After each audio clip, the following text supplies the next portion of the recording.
Women's Club. I consider this my second home after my real home, where my wife is boss. Okay. I say that because it was this club who initially opened the doors for me when I decided to pursue serving this community and giving back. You know, we'll forever be grateful for that. One quote that I like to start with, I usually try to find a quote, and the hottest places in hell are reserved for those who, in time of moral crisis, preserve their neutrality. Martin Luther King said that phrase is relevant in what we're talking about here right now. We are in Cumberland County. We're facing what I'd say a crossroads, and if there are no citizens who actually step up and call it for what it is, and bring good ideas, we'll definitely go down, because we need to take action. One thing that I want to note before I continue is my three muses are my wife, Shayla, my mother over there, who's standing on the far left, that's my mother, and my mother-in-law also here.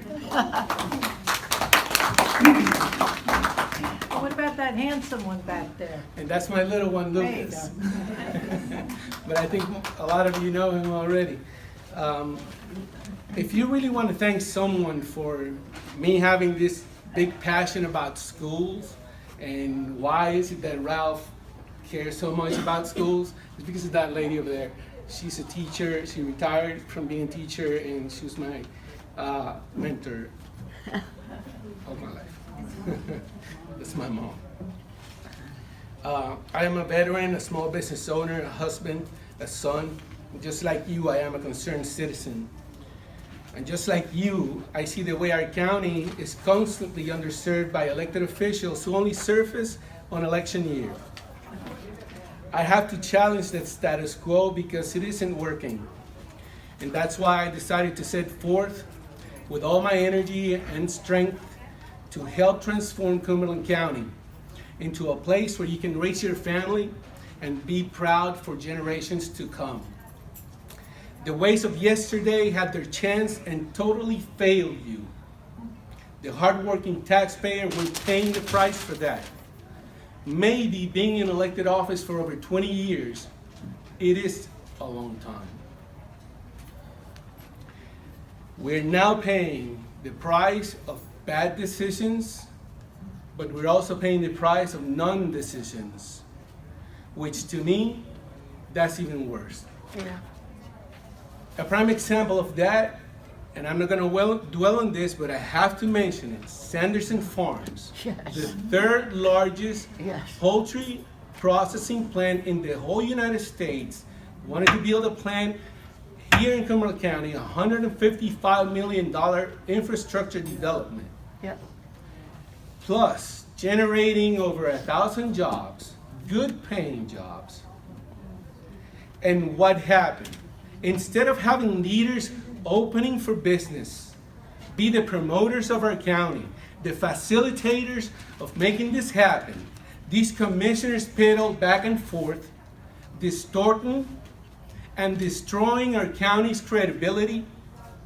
And in the end, just down the street, just down the road, not even 15 miles down the road from Cumberland County, St. Paul's won that fight.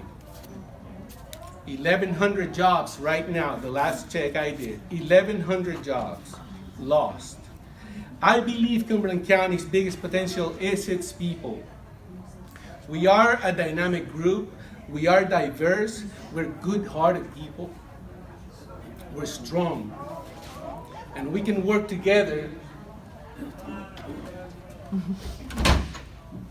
And we can work together to transform our community for our children, to create a better place for all, to live in Fayetteville, the all-American city, but also in Cumberland County, the all-American county. That is something that for our new generations, that little one over there, and the young that are coming up. It's no secret I have a strong commitment to our children's education, to the teachers and principals who are at the front line of knowledge. This commitment is not new. Again, it comes in my DNA. My mother was a teacher. She taught me the value of education, to challenge myself, and to always respect teachers. I believe that education lays, the power of education lays in us, in our counties, in our groups with teachers, the PTAs, and people who are active in the education in their communities. The recent budget fight between the school board and the county commissioners is a direct reflection of the negligence and borderline dereliction of duty. Listen, this current funding agreement that we're talking about right now expires in June 30th this year. We signed that agreement in 2014 with an expiration date of today, June 30th. Like, we didn't know. We're acting like we didn't know that that agreement was going to end this month. And now everybody's fighting and not talking together, not talking to one another to solve it. Who is paying this price? Our children are paying the price. Our teachers are paying the price. Teachers are spending 10, 15, 20% of their own salary to buy materials. There's got to be a better way, and I guarantee you that I bring solutions to the table, and this cannot continue. Our children must also be in a safe environment to go to school and learn. This current budget does not assign any type of funding for SROs in our schools. I'm going to leave it at that with schools. No funding for SROs in this coming budget year. Yet, those are the very first ones who attack the Second Amendment when the Second Amendment is not at fault. Veterans, after years of neglecting those who served, the time has come to act. I am a veteran. I do not believe that any veteran who served in this country wearing a uniform should live under a bridge for no reason. No reason at all. I stand for veterans' rights, and I will be presenting a plan, hopefully a county-led, but public-private partnership following the new HUD guidelines to provide low-cost housing for those who need it most, to include veterans. That's why, as an elected local guy in this little old county, people need to be reading and paying attention to what's going on in Raleigh, to what's going on in DC.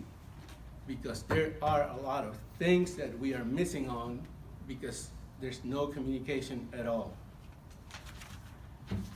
Business. If we cannot, all these things boil down to one thing, and we need to have a place where we can produce jobs and people can want to come back. So I want to make sure that Cumberland County becomes a business-friendly county. And I know we can do better. Our privileged location in the 95 corridor, along with our largest tenants, Fort Bragg and Pope Army Airfield, we have skilled technical workers who can support all types of industries: manufacturing, transportation, logistics, technology, food processing. It's time to let Cumberland County shine by creating business-friendly environments and become attractive again. I know we can if we do it together. You want a health system that works for you. And much has been said about the health department, including the much-needed mental health. And again, supporting the opioid crisis, which is devastating whole communities right underneath our eyes. I believe we should receive the best, everyone should receive the best medical care for whatever health condition they have, but also we should be providing or working better to provide mental health services to those who need it most. Not just veterans, there's a lot of people out there. Last but not least, safety. I intend to work together shoulder to shoulder with law enforcement agencies to provide the safety that you and your family deserve. Cumberland County will be strong against crime for you and your family. I support law enforcement with a focus on prevention, intervention, and rehabilitation, because those three have to work together. The school to prison pipeline, it is real. If we fail these people in the school system, we have them in a prison system, and we don't rehabilitate, we're going to continue the chain, and that costs us money and doesn't do anything good for the whole community. We need to address these issues with an open heart, with an open mind. These are not easy tasks and require vision, energy, and strength to make it work. I know that you want what's best for your family, and I come to do just that. I believe in Cumberland first. I strongly believe that we can do a lot better. And I hope that you vote for me and support me and spread the word that you now have options in Cumberland County. Thank you.